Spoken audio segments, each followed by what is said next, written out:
pandemia, Deus vai fazer o milagre acontecer sobre a tua vida. Irmã Bianca, em nome de Jesus.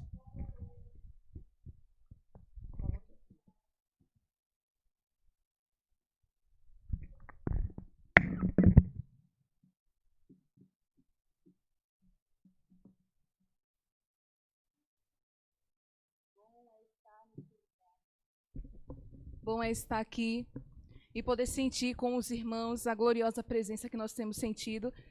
Mesmo se tratando de um culto online, a sensação que estou tendo aqui é de que estou num culto como antigamente. Quero agradecer a Deus pela oportunidade que Ele tem me concedido, como também a irmã Antônia por ter me concedido e confiado essa oportunidade. Quero agradecer também ao meu esposo pelo apoio e parabenizar minha mãe, porque hoje é o seu aniversário. Abra sua Bíblia, por favor. Abra sua Bíblia, por favor, em Lucas, capítulo de número 17 e o versículo de número 32. Lucas 17 e o versículo 32. Diz assim: Lembrai-vos da mulher de Ló. Quem foi esta mulher? Quem foi que a Bíblia nos manda lembrar dela? Entre todas as mulheres que estão aqui, nós temos vários exemplos a ser seguido. Mas a mulher de Ló, ela é um exemplo para os nossos dias atuais de não ser seguido. Porque a mulher de Ló foi uma crente inconsequente. Essas palavras foram ditas por Jesus para advertir os seus discípulos com a finalidade de fazer com que eles ficassem alerta, que eles estivessem despertados para o momento do arrebatamento. E ele começa a explicar como seria esse dia glorioso. Ele vai se utilizar de duas histórias para refrescar e trazer como exemplo aos seus discípulos.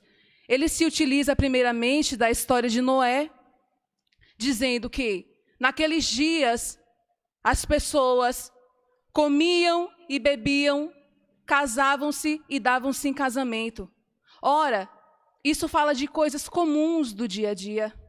E ele também vai comparar o dia que antecede o arrebatamento como nos dias de Ló, onde as pessoas, acrescentando a história de Noé, elas comprariam e venderiam, isso fala de comercialização, e que as pessoas também estariam plantando e edificando, isso fala de investimento.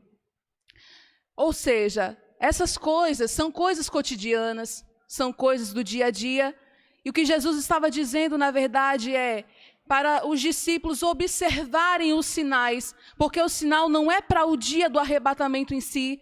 No dia do arrebatamento não é que vai acontecer algo sobrenatural, porque os sinais virão antes, para a igreja observar e se preparar.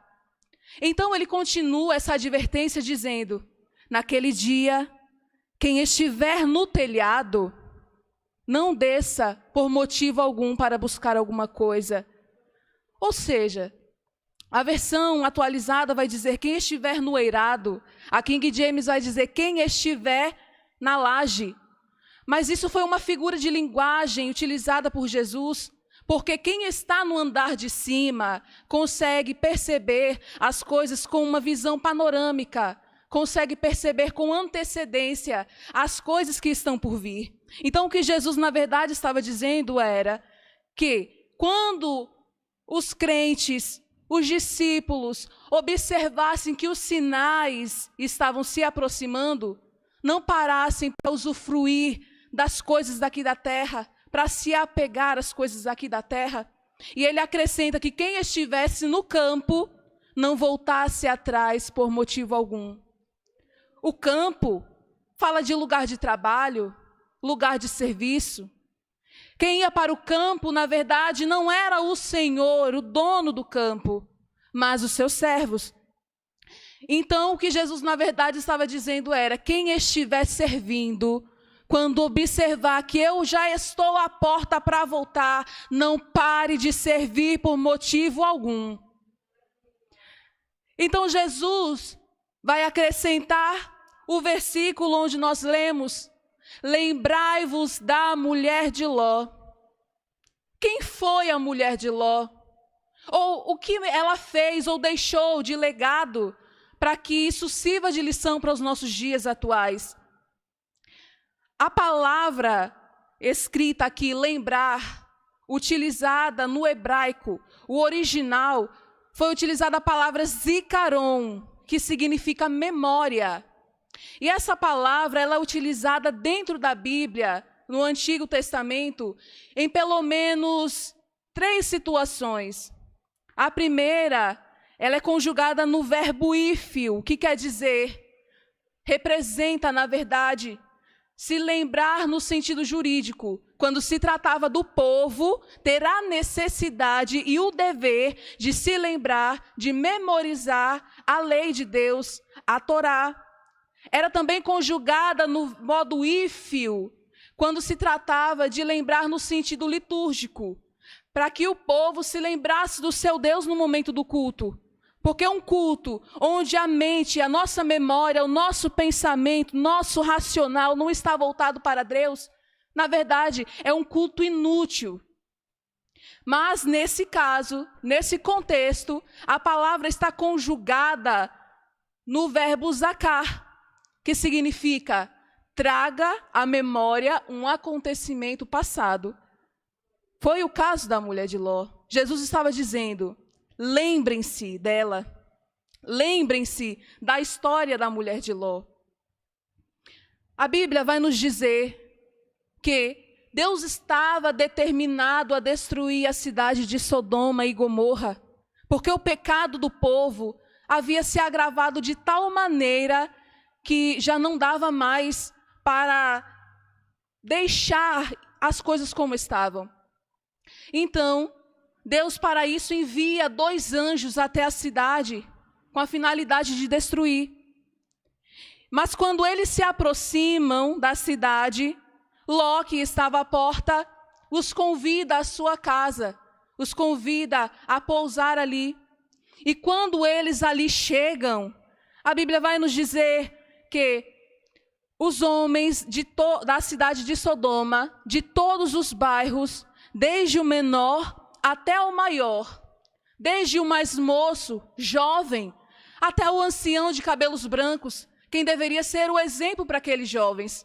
Eles cercam a casa de Ló com um intuito perverso, com a finalidade de manter relações sexuais com aqueles anjos, pois não sabiam que se tratavam de anjos. Mas Ló, na tentativa de convencê-los do contrário, sai para fora, conversa com eles, tenta dialogar, mas isso só acende a ira deles, de maneiras que eles se lançaram sobre Ló, com a finalidade de o agredir, mas os anjos puxam Ló para dentro de sua casa e o salvam, ferindo aqueles homens de cegueira. E com isso, nós aprendemos que quando alguém estiver determinado a premeditar o mal e a concluir o pecado que premeditou, essa pessoa certamente perderá a visão. Então o anjo que vê as coisas como estão, compartilha com Ló o propósito de estarem ali. E quando ele compartilha com Ló, ele diz para Ló sair da cidade, porque ela certamente seria destruída. E com isso, a gente percebe que o justo, ou a pessoa que tenta andar no caminho de Deus, praticar a justiça, fazer aquilo que é correto, não será punido juntamente com os ímpios. Então, os anjos dão a seguinte mensagem a Ló: reúna seus genros, filhos e parentes e saia da cidade. E Ló, sem pensar muito acerca do que estava acontecendo, mas ele decide se dirigir até os seus genros e avisar que a cidade seria destruída. E quando ele compartilha com os seus genros, a Bíblia vai nos dizer que eles escarnecem, que eles têm aquele aviso, aquele alerta por brincadeira. E aqui a gente vai perceber que não vale a pena não vale a pena escarnecer das palavras de juízo. Porque quando Ló torna a sua casa, os anjos vão apertar com ele para que ele saia somente com a sua mulher e com as suas filhas. E a gente vai entender que quem não dá crédito às palavras de juízo, enquanto dá tempo de se salvar, vai ter que acreditar quando for tarde demais para se arrepender. Então, Ló, ele se demora a sair da cidade. E a Bíblia vai dizer que por misericórdia, Deus vai pegar na mão dele, os anjos pegam na mão dele e os conduzem afora da cidade, juntamente com a sua mulher e a sua filha. E quando eles os conduzem para fora da cidade, eles deixam a seguinte mensagem: não olhe para trás e nem pare em toda esta campina. E essa é a mensagem que serve para os nossos dias, porque nós precisamos seguir, porque quem começou tem que começar para ir até o fim. Quem decide seguir no caminho do Evangelho tem que entrar para chegar no céu, tem que entrar para ir até o fim, não é para parar no meio do caminho, nem tão somente para olhar para trás. Então Ló, ele foge para escapar na cidade de Zoar com a sua esposa e filhas. E quando ele chega nessa cidade, a Bíblia vai dizer que choveu fogo do céu sobre Sodoma e sobre Gomorra, de modo que veio a destruir tudo que ali havia e todos que ali habitavam. Mas a mulher de Ló vai olhar para trás e fica convertida numa estátua de sal. A expressão aqui, olhar para trás, no original, não se trata de curiosidade, mas trata-se de olhar para as coisas que para trás ficaram com apego, com saudade do que ficou lá atrás. E aqui a gente começa a perceber pelo menos duas coisas acerca da mulher de Ló. A primeira é que ela amava mais as coisas do mundo do que a própria salvação. E isso é algo para a gente pensar. Porque Ló, a Bíblia enfatiza que ele possuía muitos bens. Mas quando estão deixando Sodoma e Gomorra, foram levados à força. A versão King James vai dizer que eles foram levados à força pelos anjos. Então, a gente vai perceber aqui que a mulher de Ló tinha mais apego às coisas que para trás ficaram do que pela própria salvação. Mas acerca disso, Jesus vai nos dizer: que importa o homem ganhar o mundo todo se perder a sua alma? Ou que oferecerá pelo resgate da sua alma? O que Jesus queria dizer aqui é: se eu vier a ganhar as coisas do mundo pela qual o meu coração arde, lá na frente, quando for um momento decisivo da minha alma, aonde ela passará a eternidade, se eu me arrepender, eu não vou poder oferecer nada do que eu conquistei em troca da salvação da minha alma, porque o tempo da salvação, o tempo da graça, o tempo da misericórdia vai ter passado. Tiago também vai nos dizer acerca disso, que a amizade do mundo é inimiga contra Deus, de maneira que se alguém quiser ser amigo do mundo, constitui-se inimigo de Deus. Como assim? Quem quiser ser é alguém que ainda não é, mas quem tem o desejo de se tornar amigo do mundo, só por desejar, a pessoa já se torna amiga de Deus, inimiga de Deus, perdão.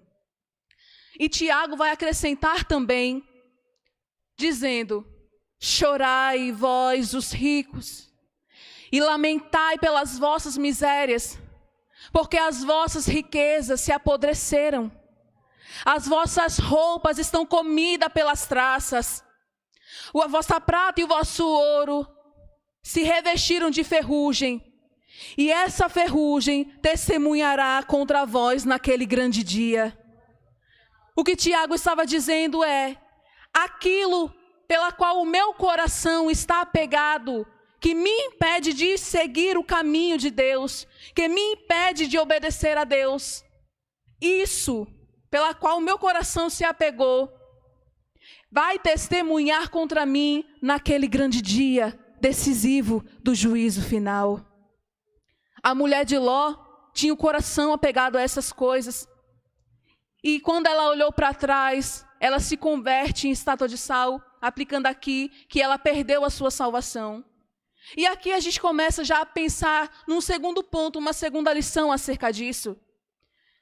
Que se a mulher de Ló olhou para trás e perdeu a sua salvação, o que nos faz pensar que se nós fizermos as mesmas coisas, nós vamos ter um fim diferente?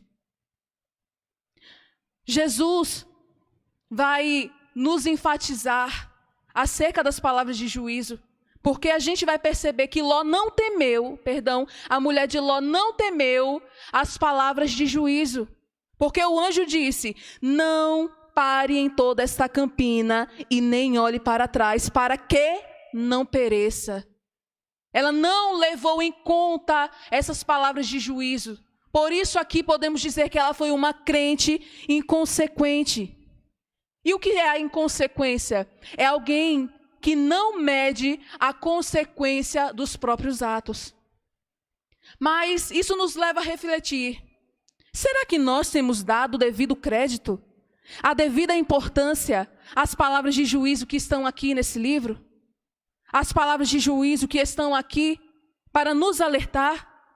Porque Jesus diz que naquele grande dia, ele explica na verdade a parábola das 10 virgens, dizendo que quando as prudentes entrarem no céu para as bodas, as portas se fecharão e as nécias ficarão do lado de fora dizendo: Senhor, Senhor, abre-nos a porta.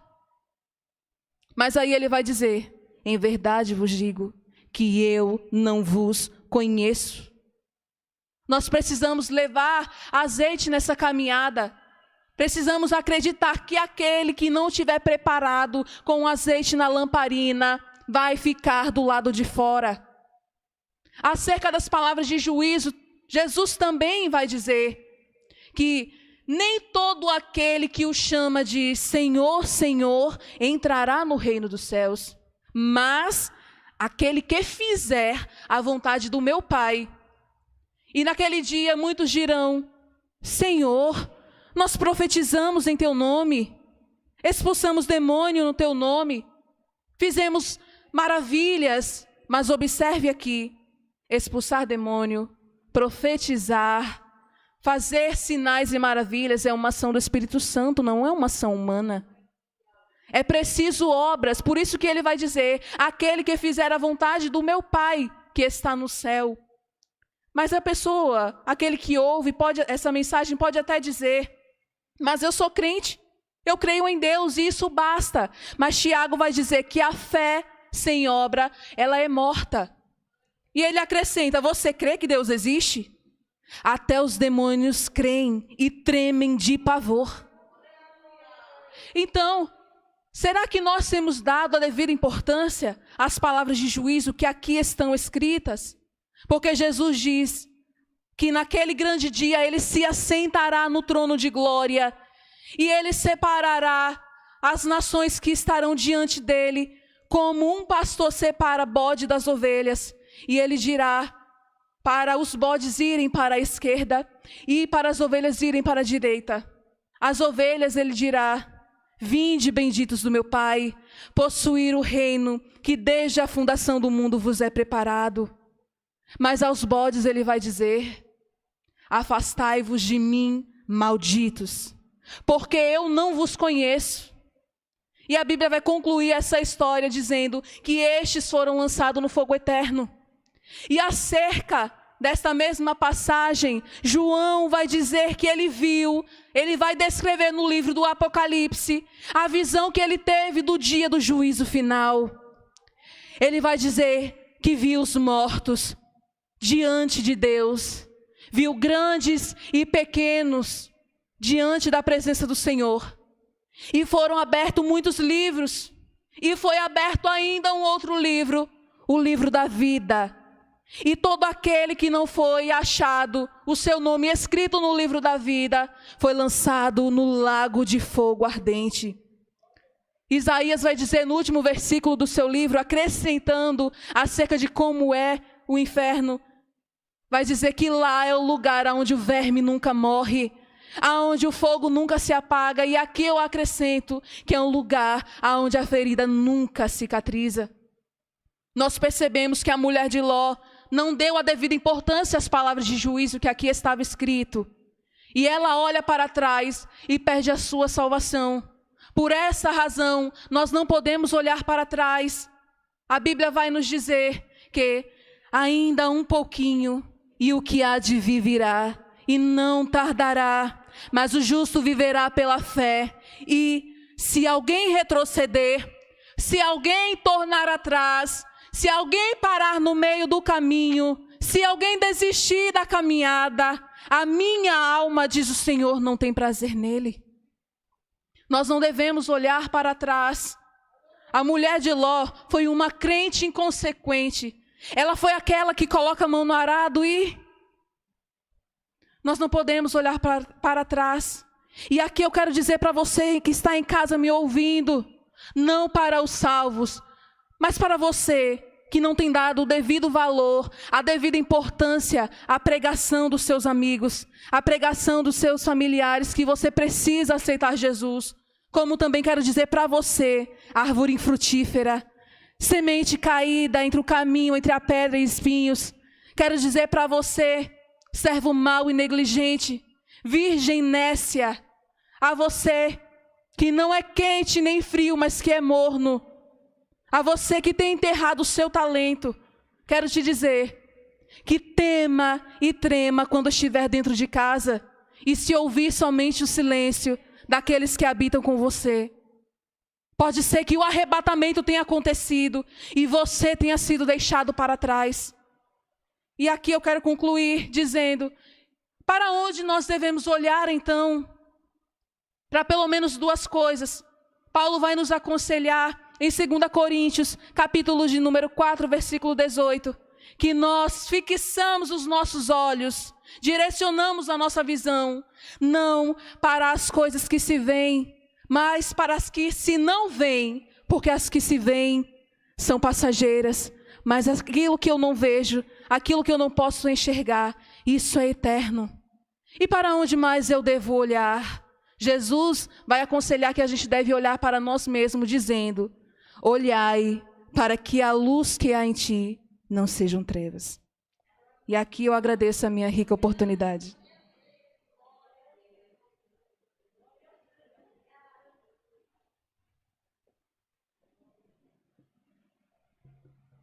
Glória a Deus. Glória a Deus. Que palavra maravilhosa, irmãos. Que palavra gloriosa.